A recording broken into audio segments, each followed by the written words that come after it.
Hey traders, welcome to Charts and Coffee. Great to see everyone. Happy Wednesday. Hope everyone's doing well, or at least better than I am. A little under the weather here, but all is good. And we're going to take a look at what we have coming up today in terms of hot zones. What kind of open are we going to get? And really any questions that you all might have for me. So as always, feel free to type them in and we will take a look. What do we have on tap for today, October 26th? Not a lot in terms of high impact US data, but a lot of trickling in of different data. Good trades balance, preliminary wholesale, new home sales, crude oil inventories. So kind of a low heat, hot zone kind of day. But that doesn't mean that these data points may not necessarily move the market. Come on in, girl. Keep going. The pup's going to join us for the morning or not. All right. So that's what we've got coming up. Now, remember, the reason that we spend some time looking at the economic calendar, what kind of speaking events in terms of Federal Reserve members might be speaking somewhere, as well as earnings. What kind of earnings events are we expecting after the bell? And that's where we really have to focus on the three different calendars. So my favorite for earnings is Estimize. Whatever your favorite may be, please have it in such a way that you can know the earnings releases 4 weeks out, 6 weeks out, not what's coming up this week, not what's right around the bend.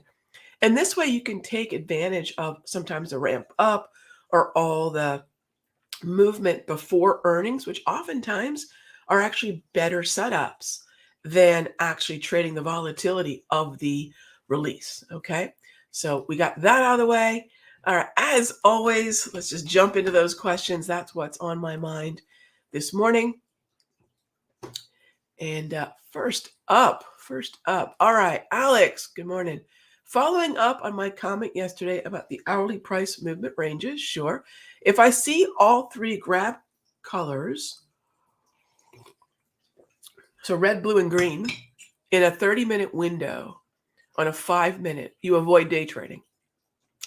Oh, okay, cool. So what you're doing is you're navigating around an environment that you have found is lower probability, higher unpredictability. So love it. Tops tools are awesome. Thanks again. My pleasure. And thank you so much, Alex. Now, tops are the foundation, right? As you know, on top of tops, which is the engine block, right? On top of tops, we put HPMRs. We can put V-score. We can put these other tools to give us that multi-dimension look at the market. So love it, Alex. I appreciate that. And thank you for putting in the effort, putting in the work, right?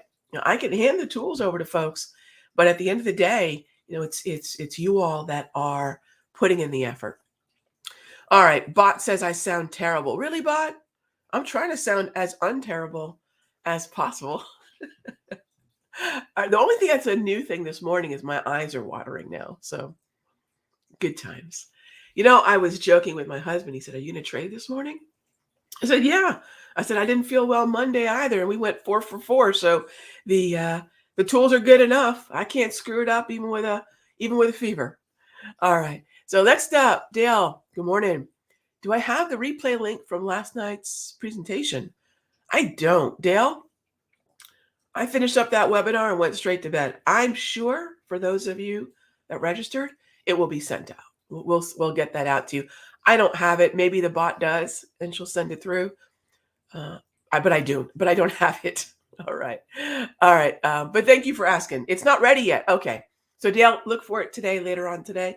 It's not ready yet. All right, cool. Next question. Prince asks, I'm slightly confused about breach retreat. I've seen long triggered, even though I didn't see a break through the higher low of the clearing range. I've seen the same in the free video.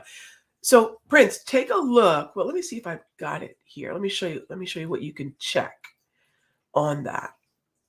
Let's see if I have the clearing range tool. Okay. Regardless of what clearing range tool you're using, there are premium versions and there are free versions that we give to members in the futures room and actually all the rooms here at Simpler. So what I would say is look at the number of ticks. You see that there? Excuse me. Take a look at the number of ticks. Where's my drawing tool? All right. Bear with me here. Let's get this up and running. Here we go. See this right here? How many ticks do you have? Now, it should not be zero. That do not have it at zero. It shouldn't be zero. It might be defaulted at one or two. Either is good. You see here that I like to use two, which means I've got to trade through the high or the low of the opening range by 2 ticks. So that would be a half a point in the S&P. That would be a half a point in the Nas. That would be 2 points in the Dow. That would be 2/10 in the Russell. That would be 2 pennies in stocks. So how many ticks is that? And that should give you some clarity as to why it is breaching. The other thing that will happen from time to time is if the breach happens right at 10 o'clock. And sometimes because of that timing from one candle to the next, it can do strange things sometimes. But here's the cool thing. There's nothing about the breach retreat, frankly, that's proprietary or isn't something that we can do manually. So when you know what the high-low range is between 9:30 and 10 o'clock, we break above that level, you know it's a breach. So the tool is there for some simplicity and some automation. But as long as you are aware of how many ticks, higher or lower, through that range we are, then you'll know why that alert turns on or off. And I'll usually toggle between 1 and 2, but I prefer 2. All right. Hey there, Pam. I appreciate that. Yeah, I probably sound worse than I feel. No, I feel pretty awful too.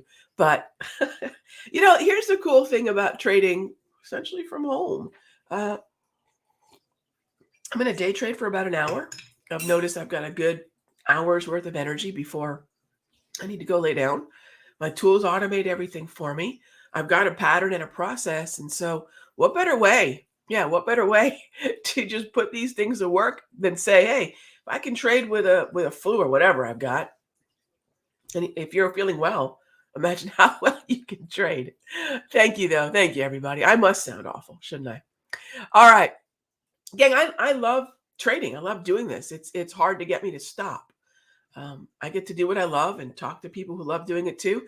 I have a really hard time stopping doing this because it's a great life. All right, Euro. Hey there, Nova. Euro. So if we take a look at the 6E, remember the 6E and the US dollar are going to have an inverse relationship. And if there are expectations that yields are through climbing, that we might see the Treasury buy older bonds, recycle, I think was Janet Yellen's word. And if we're going to see the dollar sink because of lower yields, which is oftentimes the reaction. Oh, gotta sneeze. All right. If we're going to see that, then we know that the euro could strengthen in light of that. So when we look at the euro right now, do I want to buy it? I'm not there yet. No, well, you know what? Let me show you something from that I taught you all last night. Take a peek at this is the daily time frame of the 6E. I made the V score really big.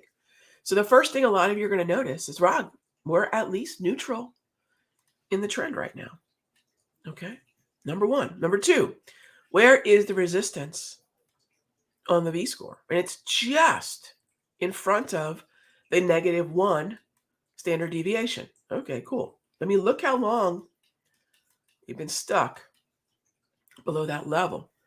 I can't buy it yet. Now, as much as that could be resistance and a reason to short into that ceiling, if we break higher through it, then we can start to see what kind of potential setups we have. But right now, I will remain bearish. It's not a buy for me yet. Not on the daily. Now, intraday, depending upon the structure of the market, we could have HPMR buys.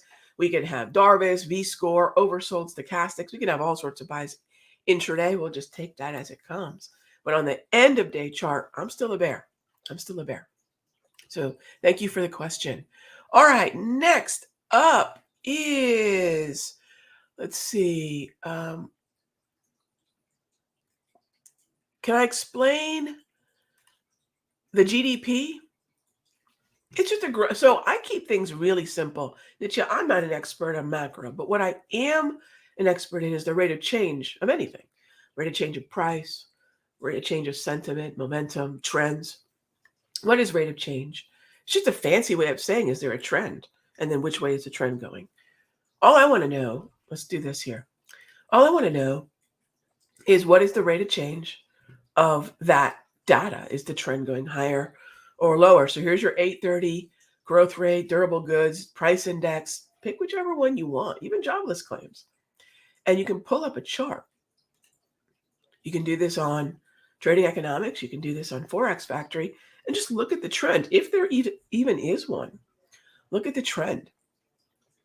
And remember that GDP, Nietzsche, is probably the least important it's ever been. And the reason I say that is somewhere along the line, we redefined what a recession is, because back in 2020, we would have called this a recession, and we did. It was quick, right? Why isn't this a recession? I know it's not as dramatic, clearly, in terms of what was happening. But why wouldn't we call this a recession? Because we've just arbitrarily decided that this isn't a recession.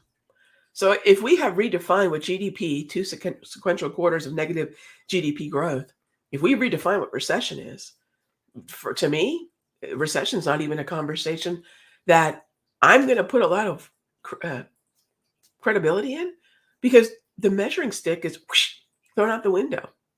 So now it's just an arbitrary opinion. When we take the process out of any definition, when we change the meaning of the word, we don't know what to think. So I think GDP means the least that it's ever meant. And this would have been a recession, but we're saying it's not. I am not ever really that concerned about the word recession. As a trader, I know that in terms of the economy that we live in right now, very different. But as a trader, right, and I've got to separate Raghee, who runs a house, and Raghee, like all of us who pay bills and run a business, that's a different Raghee. The Raghee that looks at these charts looking for opportunity, that's a different Raghee. That Raghee looks at recession and says, by the time that we call something a recession, because we need two sequential negative GDP prints, by the time we get to the third, we're usually, not always, we're usually coming out of the recession. So it's always an extremely backwards looking conversation. And that's why I just don't give it a lot of weight, not compared to CPI and jobs. And I think if we were to look at the hierarchy of the pillars of macro right now, inflation, of course, jobs, and then distant third, the GDP. So I hope that gives you some, bearing. All right. Okay. Next up is, thank you all. I appreciate the well wishes. Yeah. And I don't even like to be on, forget camera or mic when I don't sound great, but I think there could be some good trades this morning. And if you're in the mastery, we'll trade the first hour, and then we'll do our second session in the afternoon. I sent out the alert. We'll split up the session because I don't think I can stay upright for 2 hours to do this session. And I don't want to make sloppy trades. So we'll keep that focus on the first hour after the bell. All right. Let's see. Next up. Hey there, Alan. Now that I've been following you over the past few weeks. Oh, thank you. Thank you for putting in the time. I can't stop trading. It's in my blood now. Love it. Love it. It's not in everybody's blood. This is for sure. Still learning to understand what a breach retreat is. All right. Step 1, the bell rings. Step 2, we're going to start to put in highs and lows, a range between 9:30 a.m. and 10 a.m. Eastern. You look at the high and the low that was established in the first 30 minutes of the morning. What is that range? What's the high number? What's the low number? A breach, just like a whale breaching the surface of the water, a breach is breaking through one of those levels, not both. A breach is breaking through the high or breaking through the low of that 30-minute high-low range. A retreat could be considered more of a retracement, but breach, retreat kind of has that similar sound. It's not alliteration, but something like that. And I just like it. But it really is a retracement. A retreat is synonymous with a retracement. So once we breach, I'm looking for a particular percentage. It's a Fibonacci retracement in order to get long after a breach higher, or short after the breach lower and that retracement. So the retreat is the retracement that I want to capitalize on after we break the range. And that's it. It's a really old-fashioned setup that dates back to the way in which back in the floor days of the S&P and the full-size contract, the way ranges would be established on the floor during the first 20 to 30 minutes of the morning. So it's really old school, and I do love it. It's not the only pitch that I look for. We have HPMRs and B scores and other things, but it's a classic one. It's a classic one. All right, what are my thoughts on the dollar Canada? I'm going to pull up the 6C, and it's got, for now, it's still a short. It's still a short. Bernadette, it's still a short. 7,400 on 6C, and that would correspond with, on the spot market,